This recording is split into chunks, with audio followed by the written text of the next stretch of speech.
প্রিয় দর্শক, আসসালামু আলাইকুম। এমআরকে ইঞ্জিনিয়ারিংয়ের পক্ষ থেকে আপনাদের মাঝে আবারও একটি ভিডিও নিয়ে আসলাম।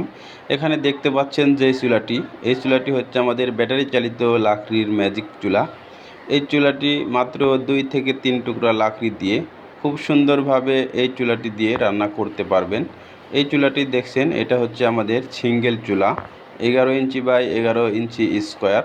এই চুলাটি জ্বালানোর জন্য এখানে দেখছেন একটি ছোট্ট বানার আছে। এই বানারে 2 থেকে 3 টুকরা লাকড়ি দিয়ে আগুনটি জ্বালিয়ে দিলেই দেখবেন ম্যাজিক কাকে বলে। আর এখানে যেগুলো চুলা দেখছেন, এই চুলাগুলো হচ্ছে সম্পূর্ণ 12 ইঞ্চি কমার্শিয়াল চুলা। এই চুলাগুলো যারা হোটেল, রেস্টুরেন্ট, মাদ্রাসা, এতিমখানা, বিভিন্ন ফ্যাক্টরিতে ব্যবহার করতে চান, তারা এই চুলাগুলো আমাদের ব্যবহার করতে পারেন। এই চুলাগুলোর বানার দেখেন এখানে তৈরি করা হচ্ছে। কিভাবে আমরা এই চুলার বানারগুলো তৈরি করে থাকি তা দেখলে খুব সহজে বুঝতে পারবেন। এটা হচ্ছে আমাদের ব্যাটারি চালিত লাকড়ির চুলার কারখানা। এগুলো হচ্ছে কমার্শিয়াল 15 ইঞ্চি চুলা। আমাদের 12 ইঞ্চি থেকে এভাবে 40 ইঞ্চি পর্যন্ত সাইজ আছে। ধন্যবাদ সবাইকে।